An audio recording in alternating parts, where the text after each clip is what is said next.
Good morning বন্ধুরা। সকালে এখন 7:30 বাজে। আজ হলো মঙ্গলবার। এখানে প্রথমে চা বসিয়ে দিয়েছি। আজকে এখনও রান্নাবান্না বসাইনি। তন্ময়ের নাকি খুব জোর খিদে পেয়েছে, বলছে খিদে পেলে লোক চা খায়। আমি তো এটা জানি না, এই প্রথম শুনলাম। বলছে আমার খুব খিদে পেয়েছে, আমাকে একটু চা করে দাও। তো এই চা দেবো আর বিস্কুট দেবো। এখানে দুজনের জন্য চা করে নিলাম, আর ও যখন খাচ্ছে তাহলে আমিও খেয়ে নিই একটু। আর এখন আমি ভাবছি কি একটু রান্নাটা বসিয়ে দিই। জানেন আজকে ভেবেছিলাম রান্নাবান্না করবো না, মানে বেলার দিকে করব। তারপরে হঠাৎ করে ভাবলাম যে না, দেখি বসিয়ে দিই। সবে 7:25 হয়েছে, তো কতক্ষণ লাগবে? ও তো মোটামুটি এখন ঘর থেকে বেরোয় ওই 8:45 করে। আজকে একটু ডাঁটা আলু সর্ষে দিয়ে করব, ডাল করব আর ডিমের ঝাল করব, এটাই ঠিক করে রেখেছি। তো চলুন এবারে আলুগুলো ঝটপট করে কেটে নিই। ডাঁটা আলু সর্ষে দিয়ে করতে না একটু সময় লাগবে, কারণ ডাঁটা আলুটা সিদ্ধ হবে। আর শুধু সর্ষে দেবো না, একটু পোস্ত তার সাথে দিয়ে দেবো। আজকে ডাঁটা আলু সর্ষে দিয়ে করব, তার সাথে ডিমের ঝাল করব আর ডাল করব, এটাই চিন্তা ভাবনা করে রেখেছি। ওই যে বললাম না, যেসব সবজির অনেক অনেক দাম সেই সব সবজি তন্ময় খাবে। 20-30 টাকা কেজি সবজি একটাও খাবেই না, বলে আমি খাই না, আমার ভালো লাগে না। একটা 5 তরকারি করলে খেতে কত ভালো লাগে বলুন তো, রুটি দিয়ে হোক বা ভাত দিয়ে হোক। কিন্তু না, সে তো খাবেই না। আর আমার আবার ডাঁটা খুব একটা প্রিয় নয়, জানেন।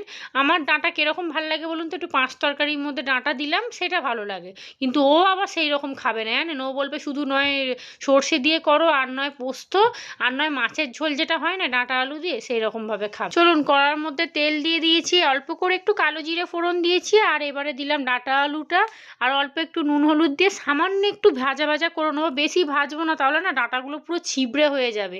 আর এমনি যদি একটা তরকারি দিয়ে ভাত খাবে, যদি ভালো না হয় তাহলে তো গেল, ব্যাস ভাত খেতে বসেই আমাকে ফোন করবে, কি গো তুমি কী রান্না করলে গো, হ্যাঁ এরমভাবে ভাত খাওয়া যায়, এই কথাটাই আগে বলবে। একটু ভাজা ভাজা করে নিয়েছি, এইবারে জল ঢেলে দিলাম, একটুখানি সিদ্ধ হোক। এবার আমি সর্ষে আর পোস্তটা মিক্সির মধ্যে বেটে নেবো। আর এখানে আমি ডিমটাও সিদ্ধ বসিয়ে দিয়েছি, 3খানা ডিম দিলাম। আর এখানে একটু ডাল বসিয়েছি, আর এই যে একটু সর্ষে আর একটু পোস্ত নিয়ে মিক্সিতে 2-4 বার ঘুরিয়ে নেবো, ব্যাস সুন্দর পেস্ট হয়ে যাবে। তবে জানেন মিক্সির এই বাটির মধ্যে না শুধু পোস্ত বাটলে হয় না, হয় না বলবো না, একটু বেশি পরিমাণে বাটতে হয়। আর এখন যা পোস্তর দাম, ঘরে পোস্ত কিনে এনে রাখা মানে সোনা কিনে এনে রাখা, জানেন। এই সব খাবার দাবার আমাদের জন্য না বন্ধুরা। ওই এক একদিন শখ হলো একটু কিনে এনে খেলাম, ওটাই ঠিক আছে। আর তবে জানেন এক একটা মুদিখানা দোকানে এখন মাল কিনতে যাই না, এক একজন দেখি 500-600 করে পোস্ত কিনে নিয়ে যায়, প্রায় 400-500 টাকার পোস্ত। তখন ভাবি দেখো আমরা খাই না তো কী হয়েছে, যারা খাওয়ার তারা ঠিকই খাচ্ছে। চলুন ওদিকে কিন্তু আমার পোস্তটা হয়েই এসছে, একটু মিষ্টি দিয়ে আর একটুখানি কাঁচা সর্ষের তেল দিয়ে নামিয়ে দেবো। আর এখানে আমি মিক্সির মধ্যে একটু পেস্ট করে নিচ্ছি। এখানে টমেটো, পেঁয়াজ, একটু কাঁচা লঙ্কা দিয়ে দিয়েছি। এটা ওই এর জন্য করব, ডিমের জন্য। আজকে ডিমের ঝালটা ভালো করে করতে হবে, কারণ আমার তো ডাঁটা আলু খুব একটা পছন্দ না, ওই ডিমের ঝাল দিয়ে আমি ভাতটা খাবো। এখানে আমি ডাল বসিয়ে দিয়েছি, আর এদিকে দেখুন ডিমের ঝাল কিন্তু হয়ে গেছে, কত সুন্দর রঙটা হয়ে যায় না। একটু ধনেপাতা দিয়েছি আর অল্প একটু মিষ্টি দিলাম, জানেন। এরকম মিষ্টি মিষ্টি করে ডিম কষা একদিন খেয়ে দেখবেন, বেশ ভালো লাগে। আগে আমি করতাম না, তবে এটা আমার শাশুড়ি মার থেকে আমি শিখেছি, এই মিষ্টি মিষ্টি করে ডিম কষা করা। রান্না বান্না সব হয়ে গেছে, এখানে খাবার দাবার তন্ময়ের বেড়ে নিয়েছি। আর জানেন অনেকগুলো স্টিলের টিফিন কৌটো বার করেছি, তবে ভাত দেওয়া স্টিলের টিফিন কৌটো নেই। অত বড় টিফিন কৌটো খুঁজেই পেলাম না। এরকম ছোট ছোট প্রায় 5-6খানা আছে, জানেন। তন্ময় বলছে কিনতে হবে কেন, স্টিলের টিফিন কৌটো তো অনেকগুলো আছে, সেইগুলোকে বার করো। আর ভাতের জন্য একটা কিনে নেবো, ব্যাস তাহলেই পুরো সেট হয়ে যাবে। রান্নাঘরের অবস্থা দেখেছেন, ও পরে গোছবো কোনো। গুড মর্নিং বন্ধুরা, কেমন আছেন আপনারা সবাই? নিশ্চয়ই ভালো আছেন, আমিও ভালো আছি। আজ হলো মঙ্গলবার, ঘড়ি কাটা এখনই 10:10-15 হতে যায়। তো এতক্ষণ ধরে ভিডিও এডিট করছিলাম, কিচ্ছু করিনি। রান্নাবান্না করে ও ঘরে গিয়ে চাটা খালি খেয়েছি, তারপরে ভিডিও এডিটে বসে গেছি। আর তিশান এখনো পড়ে টোরে এলো না, কেন কি জানি, হয়তো একটু দেরি হচ্ছে। চলুন এখন ব্রেকফাস্ট বলতে ভাত খাবো, ভাত করেছি। আর গতকালের একটু আলু সেদ্ধ আছে, ওটা দিয়ে মাখন দিয়ে খেয়ে নেবো। আর তিশানকে কিছু একটা ব্রেকফাস্ট করে দিতে হবে, কারণ গতকালও মুড়ি খেয়েছে, আর তো মুড়ি খাবেই না। তো কি করব ভাবছি, অল্প একটু না আটার লেচি আছে, 2খানা কি পরোটা হবে, তাহলে আটার পরোটা একটু করে দিলেও খেয়ে নেবে। দেখি কি করে। আর ম্যাগিটা কি বালতিতে কিছু আছে নাকি দেখি। তন্ময়কে ভাতটা দিতে পেরে মনটা খুব শান্তি লাগছে। আজকে ঘুম থেকে উঠতে অনেকটা দেরি হয়ে গেছে, প্রায় 7:30টার পর আমি ঘুম থেকে উঠেছি, 35-এ। তাও তন্ময় আমাকে ডাকছে, ও ভেবেছে আমি রান্না হয়তো করবো না। ও বলছে কি একটু চা বসাও না, আমার খিদে পেয়ে গেছে। তো আমি বলছি এত তাড়াতাড়ি? বলছে হ্যাঁ তুমি চাটা আমাকে করে দাও। তারপরে তিশানকে ডেকে দিলাম, ও রেডি হলো। তো ওকে বললাম তাহলে তুই রেডি হ, দুটো জল বিস্কুট খা, আমি চাটা বসাই। তারপরেই না হঠাৎ করে ভাবলাম কি না, যেহেতু লোন আছে আমাকে রান্না করে নিতে হবে, 12টার আগে সমস্ত কাজ বাজ রেডি করতে হবে। পুজোটা না হয় তিশান দেবে, আমি চলে যাবো নন্দী, তো বলবো তুই স্নান করে পুজোটা দিয়ে দে। আর ওর হাঁটু দুখানে এখন অনেকটা শুকিয়ে গেছে, আর ওষুধ টষুধ মনে হয় খেতে হবে না, পুরোটাই শুকিয়ে গেছে, ব্যথাও করছে না। অনেক বাসন কোসন আছে মাজবো, তার আগে ব্রেকফাস্ট করব, কিন্তু এখন খাবো না, ভাবছি 10:30 পৌনে 11টা করে খাবো। বাসন কোসনগুলো মেজে নিই, বাসি বিছানাটা তুলবো। ইচ্ছা ছিল আজকে না বিছানার চাদরটা তুলবো, খুব নোংরা হয়েছে বিছানার চাদরটা, ভাবছি আজকে তুলেই নি, ঝামেলা মিটে যাবে। চলুন। আর বাইরে মেঘলা হয়ে গেছে, একটুখানি সকাল থেকে রোদ উঠেছিল, এখন পুরো মেঘলা হয়ে গেছে। আবার যে কখন বৃষ্টি হবে, কখন যে মেঘ ডাকবে ভগবান জানে। ভেবেছিলাম চাদরটা আজকে তুলবো না, কিন্তু আজকে তুলতেই হবে, কারণ কালো চাদরটা এত নোংরা হয়েছে। আর এখন আমার চাদর বলতে এই দুখানা মাত্র সেট পড়ে আছে, অনেকগুলো চাদর আছে জানেন, কিন্তু সেগুলো সাইজে হচ্ছে না, এদিকটা গুজলে ওদিক দিয়ে বেরিয়ে যাচ্ছে, ওদিকটা যদি গুজি এদিক দিয়ে বেরিয়ে যাচ্ছে। আর ওই সব কটা চাদর আমি ফ্লিপকার্ট থেকে কিনেছিলাম আর মিশো থেকে কিনেছিলাম জানেন। চাদর একটু বড় সড়ো না হলে ভালো লাগে না, দেখবেন একটু ঝুলিয়ে পাতলে না বিছানাটাও দেখতে সুন্দর লাগে। এই যে দেখুন এই চাদরটা কত বড়, মানে অনেকটা গুজেও অনেকটা ঝোলানো যাচ্ছে, কিন্তু ওই যে ফ্লিপকার্টের চাদর বা চাদর না লুঙ্গি আমি ঠিক নিজেও মাঝে মাঝে বুঝতে পারি না। যাই হোক চলুন, বিছানার চাদরটা পাল্টানো হয়ে গেছে, এবারে বালিশের কভারগুলো পাল্টে নিয়েছি। এই যে বিছানার চাদরটা পাল্টে নিয়েছি। এই সাদা চাদরটা পাতলে কি হবে, ও 3-4 দিন পরে আবার তুলতে হবে, তবু একটু পরিষ্কারে শোয়া। আর কালো চাদর বলে না, এটা বেশ অনেক দিন হয়ে গেল, কিন্তু বোঝাই যাচ্ছে না যে নোংরা হয়েছে। আর তিশান পরে টরে চলে এসছে, ওকে টাকা দিয়ে দিয়েছিলাম, ওইখানেই ফুলওয়ালা বসে, ওখান থেকে ফুল নিয়ে চলে এসছে। আজকে তিশানের ব্রেকফাস্ট মাখন পাউরুটি, দেখছেন মাখনটা কতটা হয়েছে, অনেকটা দিয়ে দিয়েছি মাখনটা, এনে খেয়ে নে। আর একটা কীর্তি দেখুন, এই পাউরুটি এরকম করে তুলতে গিয়ে ফ্যানের মধ্যে পড়ে গেছে, লাভের গুড় পিঁপড়ে খেলো। আর এই দেখুন গতকাল রাত্রিবেলা তন্ময় আসার সময় একটু সীতাভোগ এনেছিল, আমি আর খাইনি, এই আমারটাই পড়ে আছে। ও এসছে তখন 11টা, পৌনে 11টার সময় এসেছে। এই হলো আমার ব্রেকফাস্ট, একটা ডিম ভেজে নিয়েছি মাখন, আর তার সাথে নিয়েছি ভাত, আর অবশ্যই দিতে হবে নুন, নুন ছাড়া আমি খেতেই পারি না বাবা, গলা দিয়ে আমার ভাতই নাববে না। চলুন আমি নিয়ে নিয়েছি, খেয়ে নিই। আর এখানে তারপরে বাসন কোসন মাজবো, তিশানেরও খাওয়া হয়ে গেল। যেখানে লোন দিতে যাই না, ওখানে একটা দিদিভাই ওই কুর্তি লেগিংস নাইটি সব বিক্রি করে জানেন, ওর থেকে আমি ওই দিদির থেকে আমি অনেকগুলো কিনেছি, প্রায় 2-3খানা কিনেছি, শাড়িও কিনেছি একটা, যেটা ওই দেখলেন না সরস্বতী পুজো পড়েছিলাম, ওটা ওই দিদিভাইয়ের থেকেই আমি কিনেছিলাম। তো ওই দিদিভাইকে বলেছি কাপ্তান নিয়ে আসতে, গরমকাল পড়ছে তো কাপ্তানগুলো দেখবেন পরলে বেশ আরাম হয়, ওই কাপ্তান দুটো আজকে নিয়ে আসবে বলেছে, 2খানা বলেছি, ধার বাকিতে, ক্যাশে নয়, ধারে, প্রথমে কিছু টাকা, তারপরে সপ্তাহে মাসে যখন যেমনভাবে আপনি দিতে চাইবেন সেরকমভাবেই দিতে পারেন। বৌদি একটা আগের সপ্তাহে লেগিংস নিয়েছিল, আর একটা লেগিংসও আনতে বলেছে, আমি রেডি হয়ে গেছি, কিন্তু বৌদি এখনও আসছে না কেন কি জানি, 12টা বাজতে যায় তো। আর তিশান ঘরেই থাক, ও একটু ফোন দেখবে, আমি চট করে দিয়ে চলে আসব। আর এগুলো গতকালের জামা কাপড় এখনও অবধি গোছানো হয়নি। চলুন,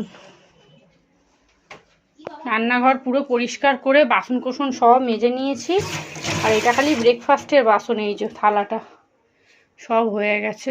এখানে ছোট বৌদি চলে এসেছে, চলুন এবারে চলে যায়, প্রায় 12টা 10 হতে যায়, আজকে ওর গাড়ি কেন লেট এটাই আমি জিজ্ঞেস করছি। বলছে সংসারের সমস্ত কাজ বাজ সেরে ছাদ পরিষ্কার করে তারপরে নাকি ও এসেছে। চলুন এবার পোটলাটা নিই আর দৌড় মারি, না হলে এক্ষুনি লোনের দিদি ওখান থেকে ফোন করবে, কী রে তোরা এলি না কেন রে।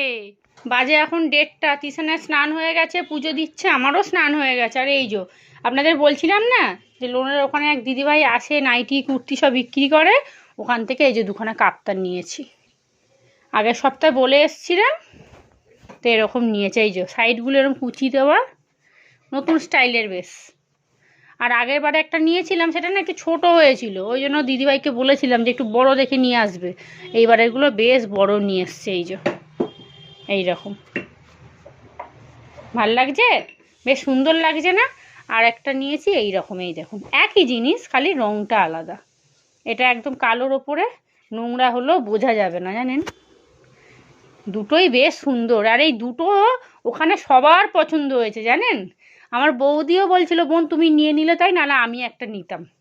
এই যে কালোর ওপরে এইটা এরকম, আর আমার না এরকম ছোট গলা বেশ ভালো লাগে।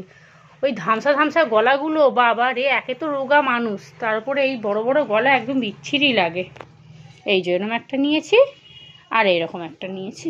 সব থেকে সুন্দর কিন্তু এই লালটা, এই লালটাই অনেকের পছন্দ হয়েছে, প্রায় 2-3 জনের পছন্দ হয়েছে। আর একটা দিদিভাইও বলছিল যে তুই এটা নিয়ে নিলে, আমি বললাম হ্যাঁ, বলছে নাহলে আমি নিতাম। আর সেলাইটাও না দেখছি ডবল আছে। যাই হোক, আগের সপ্তাহে অর্ডার দিয়ে এসেছিলাম। বিছানার চাদরও ছিল জানেন, কিন্তু বিছানার চাদরটা খুব একটা পছন্দ হলো না। আর এই 2খানা নিয়ে নিয়েছি তো, এটা আবার একটু একটু করে শোধ করে দিই, তারপরে আবার বিছানার চাদর নেবো। যাই হোক চলুন এবারে খাওয়া দাওয়া করবো। তিশানের আলুটা মাখি, পাঁপড়টাও ভাজতে হবে। ও আলু সেদ্ধ, পাঁপড় ভাজা, ডাল এই দিয়ে দিলে ওর খাওয়া হয়ে যাবে। আর অর্ধেক ডিম দেবো বলেছি। 3খানা ডিম করেছিলাম, তন্ময়কে 1.5খানা দিয়েছি, অর্ধেক আমি ওর জন্যই রেখেছি। আমি জানি আমি একটা নেবো আর ওকে অর্ধেক দেবো। সকালে তো আমি একটা ডিম ভাজা দিয়ে ভাত খেলাম। ভাতটা খেয়ে গেছি বলে না পেটটা একদম ভর্তি ভর্তি আছে। পেট খালি থাকলে না আমার একদম কোনো কিছুতেই মন বসে না, কথা বলতেও ভালো লাগে না, কেউ কিছু বললেও যেন আমার বিরক্ত লাগে। ওই জন্য আমার বাবা বলে সবসময় পেটকে ভর্তি রাখবি, পেট খালি থাকলে মেজাজ নাকি গরম হয়ে যায়। যাই হোক চলুন এবারে ভিডিওটা আপলোডে বসাতে হবে। চলুন কি রান্না বান্না করেছি আর একবার দেখিয়ে দিই। এখানে হাঁড়িতে ভাত আছে, আর এখানে ওই যে ডিম কষা, তিশানকে অর্ধেক দেবো। আর এখানে পেঁয়াজ দিয়ে মুসুর ডাল। এত ছোট জায়গা না, কোন দিন সরাতে সরাতেই সব পড়ে যাবে। এই যে ডাঁটা আলু দিয়ে সর্ষে পোস্ত, না কি বলবো, সর্ষে পোস্ত দিয়ে ডাঁটা আলু, হ্যাঁ সর্ষে পোস্ত দিয়ে ডাঁটা আলু, চচ্চড়ি ঝরঝরি যা খুশি বলবেন। আর এই যে পাঁপড় ভাজা আর আলু সেদ্ধ, ওটা হচ্ছে তিশান খাবে। গতকালের একটু টমেটো দিয়ে ডাল ছিল, ওটা আমি নিলাম, তিশানকে দিইনি, ওকে পেঁয়াজ ডালই দেবো। এখানে আমার জন্য গরম করতে বসিয়ে দিয়েছিলাম, একটু ফ্রিজে ভাতও আছে, বার করব। আর এই আলু সেদ্ধটা গতকালের ছিল, মাইক্রোওভেনে সুন্দর করে গরম করলাম, দেখুন টাইট হয়ে গেছে একদম। গুড ইভিনিং, সন্ধে এখন 6:30 বাজে। তিশান সন্ধে দিয়ে দিয়েছে, জামা কাপড়গুলো সব ভাঁজ করে নিয়েছি, কিছুটা তুলেছি আর কিছুটা ভাঁজ করে রেখেছি। জায়গা নেই, এত জায়গা থেকেও জায়গা নেই।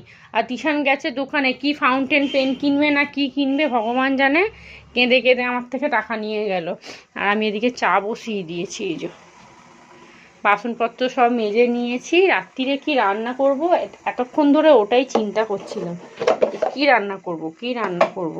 তারপর ভাবলাম যে না, একটু চা খাই, চা খেলে যদি মাথাটা খোলে, আর একটু মুড়ি খাই, খিদে পেয়ে গেছে।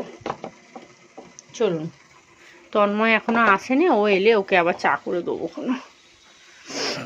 আর এটাকে এখানে বার করে রেখেছি, এতে কিছু নেই। ভাবলাম দেখি রাত্রিরে কি রান্না করি, নাহলে কড়াটা ভিতরে ঢুকিয়ে দেবো। আর এতে পাঁপড় হয়েছিলাম, সেই তেল একটু পড়ে আছে।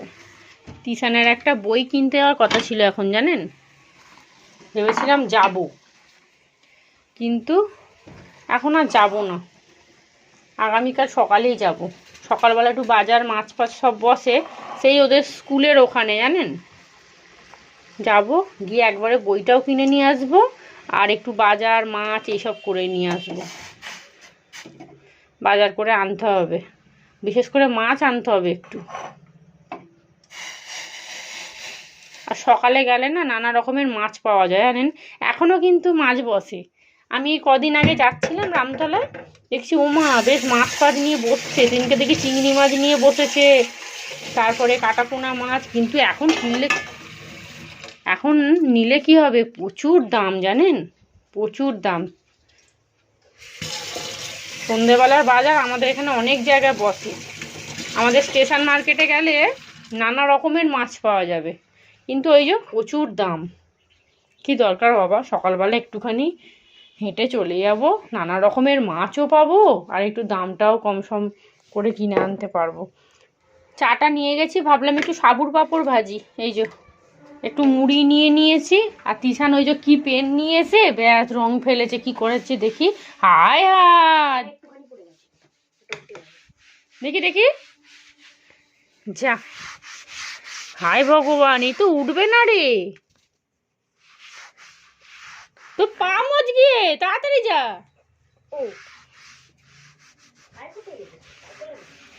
দেখছেন কি করেছে। হ্যাঁ, কিষানের জন্য একটু ম্যাগি করলাম, ম্যাগি না এই যে হিপ্পি, ওই পেন কিনতে গেছিলো, ওখান থেকে এটা কিনে নিয়ে এসছে। এই যে পড়তে বসেছে, একটু ঠান্ডা হোক ওকে দিয়ে দেবো। আর এখানে আটা নিয়ে নিয়েছি, রুটি করব আর তার সাথে করব তড়কা। এতক্ষণ বসে বসে এটাই চিন্তা করলাম। তন্ময় এখনো পর্যন্ত আসেনি, কখন আসবে কি জানি। এখানে রুটিগুলো সব বেলে নিয়েছি, সাইডে দুখানা লেচি রেখেছিলাম, ফোন দেখতে দেখতে সেগুলোকেও বেলে দিয়েছি। কটা রুটি হবে ভগবানই জানে। আর এখানে এটা এটা দেখতে এলাম, কি বলে এটাকে, ও তড়কা তড়কা। দেখছেন, মুখ করাই ভুলেই যাচ্ছে। আমি যখনই হাতে ফোনটা নেব তখনই আমার সব মাথা থেকে বেরিয়ে যায়। তাহলে এরকম করলে কি করে আমি ভিডিও করব, ইউটিউবার কি করে হব বলুন আপনারা। তবে বন্ধুরা, যেদিন আমি চ্যানেলটা মনিটাইজেশন করব না, সেদিনকে যত রাতই হোক আমি আপনাদেরকে জানাবো, একটা কমিউনিটি পোস্ট আমি দেব। সেই দিনটা কি আদৌ আসবে বলুন? আসবে না আসবে না কি মনে হচ্ছে আপনাদের? বলবেন আমাকে, হ্যাঁ। নিজের ওপর ভরসা আর ভগবানের ওপর বিশ্বাস যদি থাকে, আপনি একদিন ঠিক সোজা পথে এগোবেন, এটা আমার মনে হয়। চলুন রুটিগুলো করে নিই, আর কয়েকটা থালা বাসন আছে, ওগুলো আর মাজবো না। রুটি হয়ে গেছে, এবারে তরকাটা করে নিচ্ছি। তরকার মশলা কষিয়ে নিয়েছি, তরকার ডালটা দিয়ে দিলাম, ভালো করে ঘাঁটাঘুঁটি করে এবারে খানিকক্ষণ চাপা দিয়ে রেখে দিয়েছিলাম। এইবারে লাস্টে দেবো ধনে পাতা, আর অবশ্যই মিষ্টি দিয়েছি, আর দিয়েছি তড়কা মশলা। তড়কা মশলা না দিলে কিন্তু তড়কা খেতে একদমই ভালো লাগবে না। আজকে রাতে রান্নাবান্না একদম কমপ্লিট। এখানে রুটি করে নিয়েছি, রুটিতে একটা ন্যাকড়া দিচ্ছিলাম, সাদা ন্যাকড়া, একবার দিয়েছিলাম, তন্ময় দিতে মানা করলো। আর এই হলো আজকে আমাদের রাতের তড়কা। তড়কা দিয়ে গরম গরম রুটি, দারুণ খাবার কিন্তু।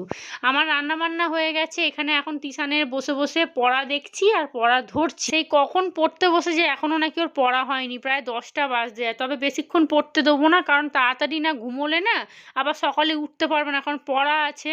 আর এদিকে আমি বিছানাপত্র গুছিয়ে নিচ্ছি, তিশানের পড়াও হয়ে গেছে, এবারে খাওয়া দাওয়া করে নেবো। তাহলে চলুন আজকের ব্লগটা আমি এখানেই শেষ করছি। আপনারা সবাই ভালো থাকবেন, সুস্থ থাকবেন, সাবধানে থাকবেন। আজকের মতো সবাইকে টাটা।